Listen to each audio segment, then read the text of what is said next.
Hello everyone, welcome to the knowledge learning. आज की class में हम पढ़ने वाले हैं सेल ऑर्गेनेल्स के बारे में। ठीक है, और सेल के फंक्शंस वगैरह ये सब हम पिछली वीडियोस में करा चुके हैं। ये क्लास 9th का चैप्टर है, the fundamental unit of life. तो चलिए शुरू करते हैं। Cell organelles play a very important role in the functioning of the human body. यानी कि जो सेल ऑर्गेनेल्स होते हैं वो बहुत ही इम्पॉर्टेंट रोल प्ले करते हैं ह्यूमन के फंक्शंस में। ठीक है, सेल के अंदर क्या होता है, सेल के अंदर डिफरेंट कंपोनेंट्स होते हैं जो डिफरेंट फंक्शंस परफॉर्म करते हैं। इन्हीं कंपोनेंट्स को हम सेल ऑर्गेनेल्स बोलते हैं। तो इसमें सबसे पहला जो सेल ऑर्गेनेल्स है वो एंडोप्लाज्मिक रेटिकुलम है, जिसको हम शॉर्ट में ER लिखते हैं। तो एंडोप्लाज्मिक रेटिकुलम क्या होता है? The endoplasmic reticulum is a large network of membrane bound tubes and sheets. यानी कि जो एंडोप्लाज्मिक रेटिकुलम जो होता है ये मेम्ब्रेन बाउंड होता है, यानी कि मेम्ब्रेन से कवर होता है endoplasmic reticulum. It looks like long tubules और राउंड और ऑब्लोंग बैग्स यानी कि वेसिकल्स। तो ये लॉन्ग ट्यूब्यूल्स की तरह दिखाई देते हैं, राउंड भी होते हैं, ऑब्लोंग बैग्स की तरह भी दिखाई देते हैं। ओके, तो आपको डायग्राम में ये दिख रहा होगा, ये प्लांट सेल का डायग्राम है। इसमें एंडोप्लाज्मिक न्यूक्लियस के पास में है ये वाला। ठीक है, ये रफ एंडोप्लाज्मिक रेटिकुलम है और ये साइड में इस तरीके की स्ट्रक्चर दिखाई दे रही होगी, ये स्मूथ एंडोप्लाज्मिक रेटिकुलम है। ठीक है, तो जो एंडोप्लाज्मिक रेटिकुलम होता है वो उनका स्ट्रक्चर्स ऐसा होता है। ओके, इसमें एंडोप्लाज्मिक रेटिकुलम में नेक्स्ट पॉइंट है, the endoplasmic reticulum membrane is similar in structure to the plasma membrane. यानी कि जो एंडोप्लाज्मिक रेटिकुलम की जो मेम्ब्रेन होती है वो सिमिलर होती है प्लाज्मा मेम्ब्रेन के स्ट्रक्चर की तरह। ठीक है, और it also made up of lipids and proteins की बनी होती है। ये जो एंडोप्लाज्मिक रेटिकुलम होता है दो टाइप का होता है, रफ एंडोप्लाज्मिक रेटिकुलम जिसको शॉर्ट में कहते हैं RER। सेकंड होता है स्मूथ एंडोप्लाज्मिक रेटिकुलम जिसको हम बोलते हैं शॉर्ट में SER। अगर वहीं हम बात करें रफ एंडोप्लाज्मिक रेटिकुलम की, तो RER has particles called ribosomes attach to its surface. यानी कि जो रफ एंडोप्लाज्मिक रेटिकुलम होता है इस पर पार्टिकल्स अटैच रहते हैं सरफेस से, उन पार्टिकल्स को कहते हैं हम क्रोमोसोम। ओके, राइबोसोम्स जो होता है वो प्रोटीन बनाने का काम करता है। ये रफ एंडोप्लाज्मिक रेटिकुलम का डायग्राम है, ये एंडोप्लाज्मिक रेटिकुलम है जिस पर ये आपको दिख रहे होंगे पॉइंट्स। ठीक है, ये राइबोसोम्स है, राइबोसोम्स का काम होता है प्रोटीन का बनाना। ओके, स्मूथ एंडोप्लाज्मिक रेटिकुलम में क्या है, here ribosomes are absent and is meant for secreting lipids. यानी कि इसमें राइबोसोम्स एब्सेंट होते हैं और ये SER जो है वो लिपिड बनाने का काम करता है।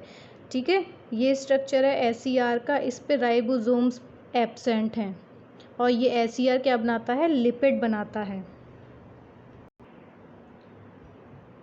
एंडोप्लाज्मिक रेटिकुलम के फंक्शंस क्या क्या होते हैं, तो ये RER है, rough endoplasmic reticulum manufactured protein are then send to various places in the cell depending on need using the ER। तो RER क्या काम करता है, प्रोटीन को सेल में वेरियस यानी कि बहुत सारी जगहों पर सेंड करता है। जिस हिसाब से सेल को ज़रूरत होती है प्रोटीन की उस हिसाब से सेल प्रोटीन का यूज़ कर लेती हैं। ठीक है, SER क्या काम करता है, ये हेल्प करता है फैट मॉलिक्यूल्स और लिपिड्स बनाने में और सेल फंक्शंस के लिए इम्पोर्टेंट होता है SER। ओके, some of these proteins and lipids help in building the cell membrane. कुछ जो प्रोटीन और लिपिड्स होती हैं वो सेल मेम्ब्रेन को बनाने में काम करती हैं।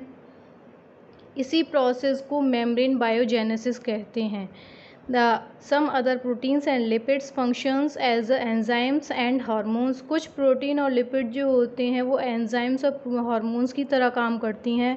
ठीक है, although the ER varies greatly in appearance in different cells, it always forms a network system. तो एंडोप्लाज्मिक रेटिकुलम जो होता है वो डिफरेंट सेल्स में डिफरेंट होता है, ठीक है। ये जो हमें दिखाई देता है हमेशा वो नेटवर्क सिस्टम में दिखाई देगा। इसमें नेक्स्ट जो एंडोप्लाज्मिक रेटिकुलम का फंक्शन होगा वो ये होगा कि जो सेल में मटेरियल्स होते हैं उनका ट्रांसपोर्ट करता है वो साइटोप्लाज्म के बहुत सारे रीजन्स के बीच में और साइटोप्लाज्म के बीच में और न्यूक्लियस के बीच में से, ठीक है, यानी कि न्यूक्लियस से ये मटेरियल्स को ट्रांसफ़र करते हैं। तो एंडोप्लाज्मिक रेटिकुलम का काम मटेरियल्स को ट्रांसफ़र करना हो गया, ठीक है, साइटोप्लाज्म तक और न्यूक्लियस तक। ER also function as a cytoplasmic framework providing a surface for some of the biochemical activities of the cell. ER का एक और फंक्शन होता है, ये जो साइटोप्लाज्मिक फ्रेमवर्क की तरह काम करता है और जो सेल की कुछ बायोकेमिकल एक्टिविटीज़ होती हैं उनके लिए सरफेस प्रोवाइड करता है। In the liver cells of the group of animals called vertebrates, यानी कि लिवर सेल्स में जो एनिमल्स के ग्रुप को वर्टिब्रेट्स कहते हैं। और SER plays a crucial role in detoxifying many poisons and drugs.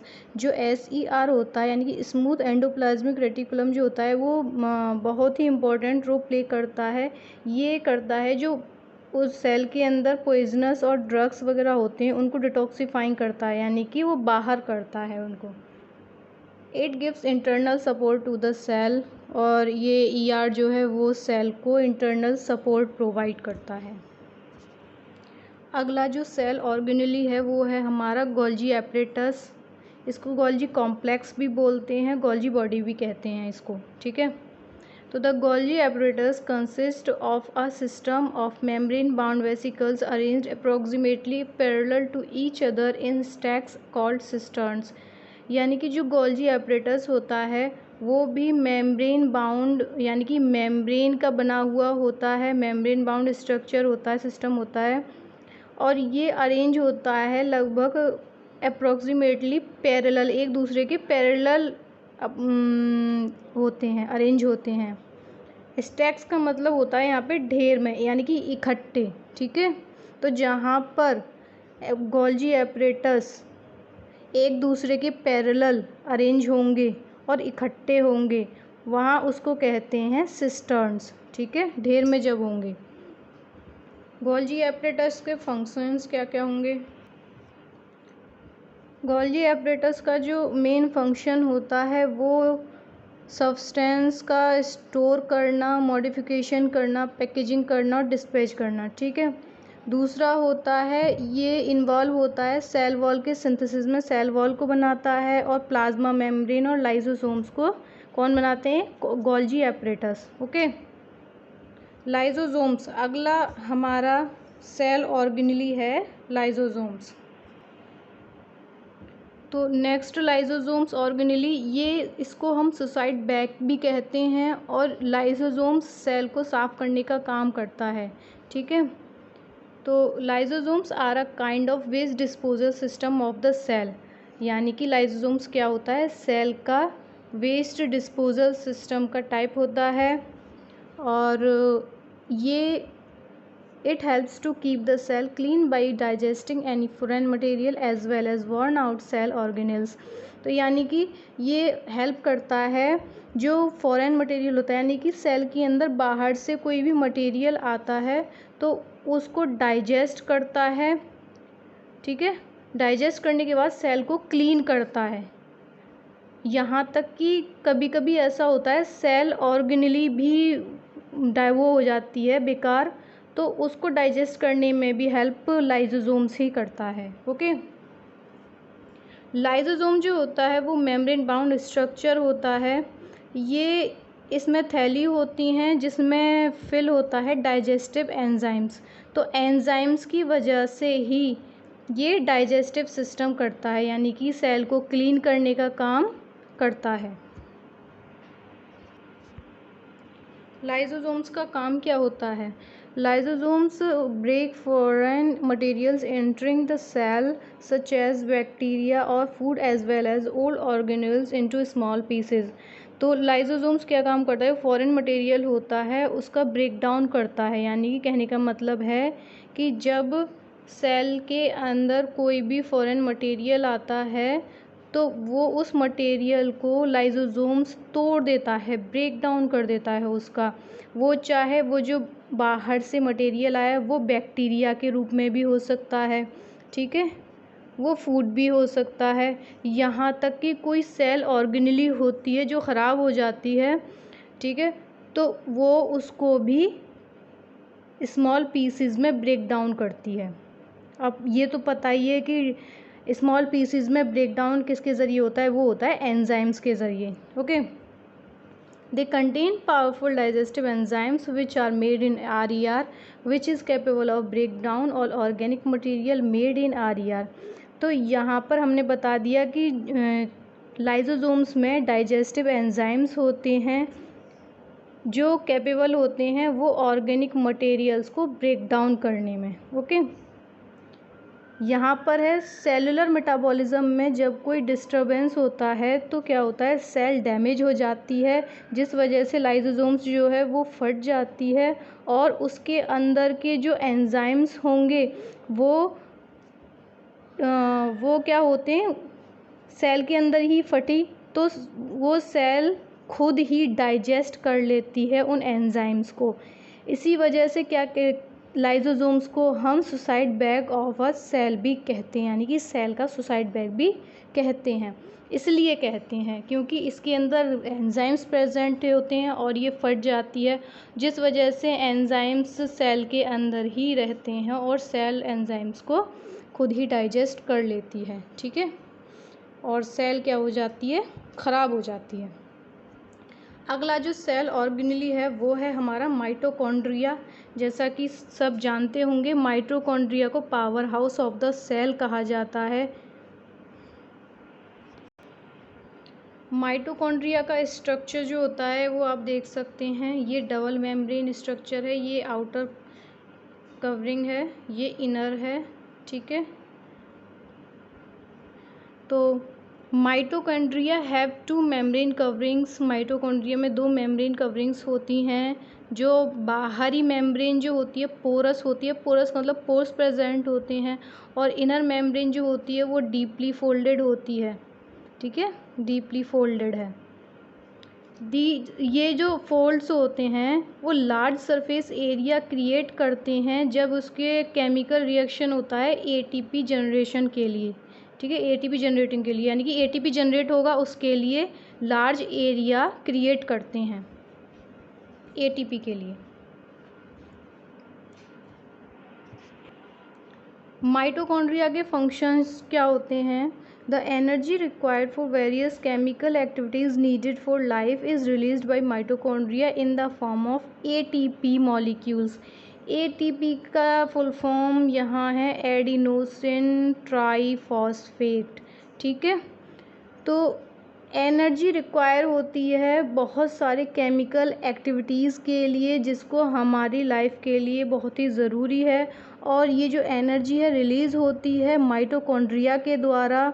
Energy जो रिलीज़ हुई है माइटोकॉन्ड्रिया के द्वारा वो in the form of ATP की फॉर्म में रिलीज़ होती है, ATP मॉलिक्यूल्स के फॉर्म में रिलीज़ होती है। ATP जो होता है वो सेल का energy currency of the cell कहा जाता है।